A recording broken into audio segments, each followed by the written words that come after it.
近段时间，随着拜登政府再次拉拢菲律宾和澳大利亚加入反华同盟，美国又开始恶意炒作南海问题了。而跟随这些问题一起到来的，自然也少不了美国军方。从今年5月份开始，美军就联合日本、菲律宾等国在南海地区组织了数次联合军事演习。期间，美军还多次派遣侦察机前往南沙群岛及西沙群岛方向进行穿梭，后又尝试抵近我国大陆架进行拍摄。此外，美方还故意安排了军事记者一同登机，将中国方面的合法拦截行动篡改为不专业的威胁行为。事实上，早在布林肯访华之前，美军就拉着加拿大军舰去台湾海峡强行搞了一场自由航行，紧接着还出动里根号航母战斗群在我国南沙群岛的西北方向反复挑衅。而当布林肯结束访华后，美国非但没有收敛，反而再一次加剧了挑衅行为。据统计，6月份美军共派遣大型侦察机闯入我国南海54次，其中大多数集中在6月下旬。光是6月28日一天，美军就派出了3个编队，共7架飞机，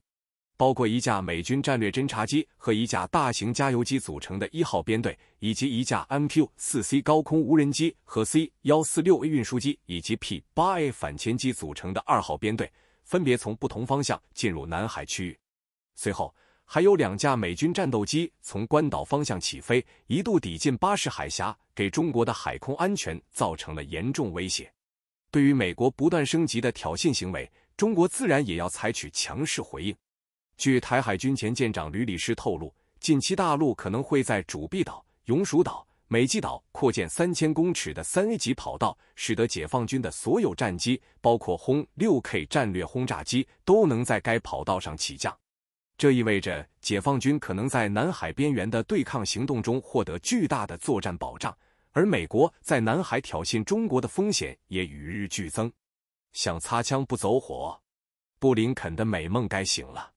近期，美国访华沟通行动的主旨只有一个，那就是布林肯反复强调的必须确保中美竞争不会演变为中美对抗或中美冲突。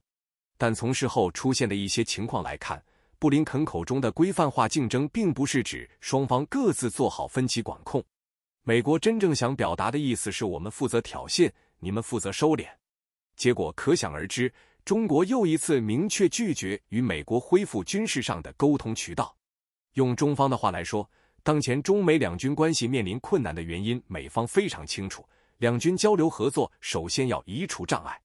而在美国主动移除这些障碍之前，中国对于美国擦枪行为的反制措施升级也已经在进行中了。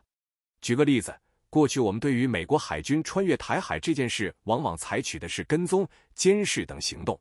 但这次不同，苏州舰加速到美舰正前方，并强行迫使美军降速并改变自身航向的这个举动是十分激烈的，连同行的加拿大舰长回国后连称可怕。此外，我国过去在南海地区应对美国大型侦察机的骚扰时，最开始普遍采取跟踪和喊话驱离等动作，但后来就逐渐变成了在对方发动机进气口上空撒铝箔片。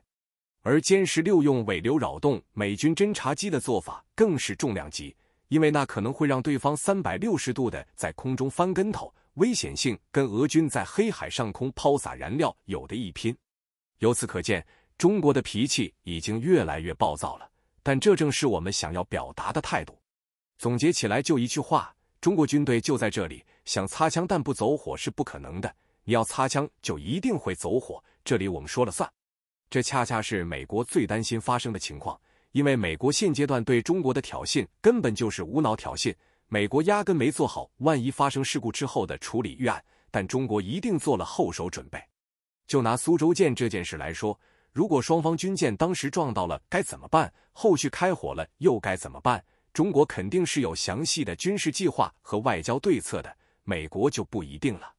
我们能这样做的底气，是中国海军在近海范围上相较于美国海军的巨大主场优势。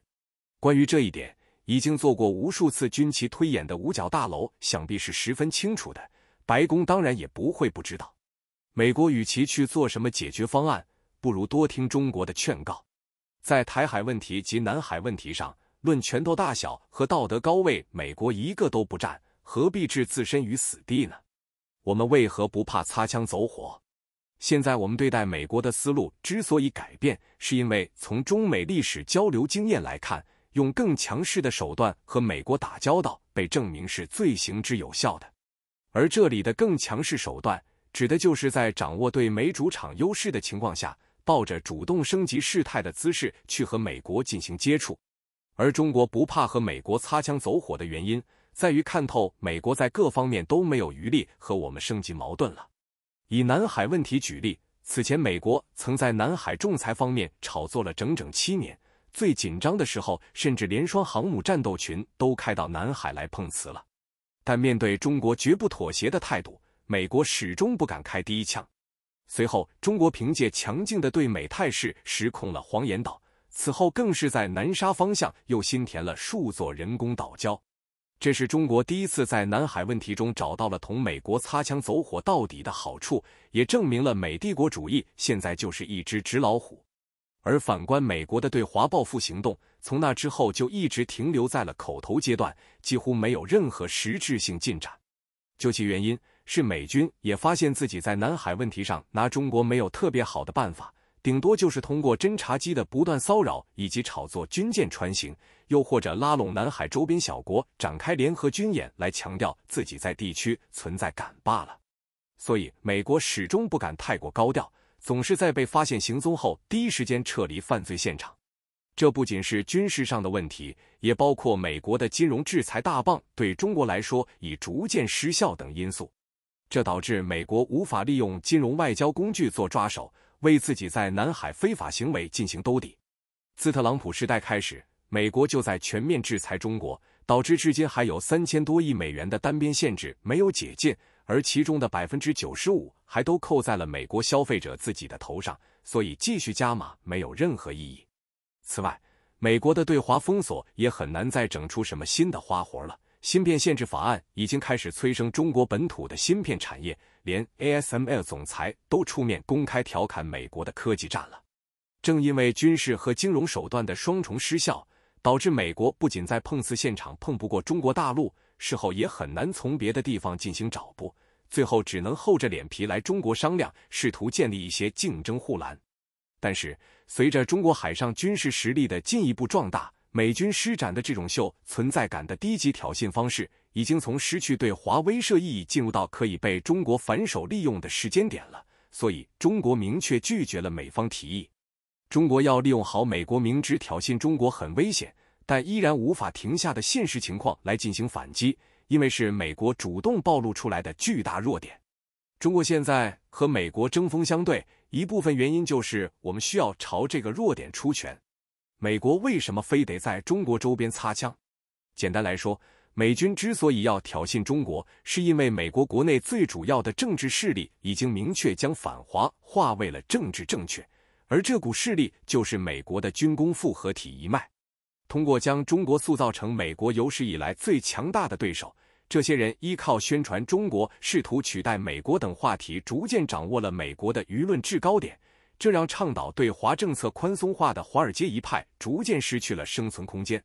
简单来说，就是美国的金融派和美国的军事派在左右互搏，而军事派明显占了上风。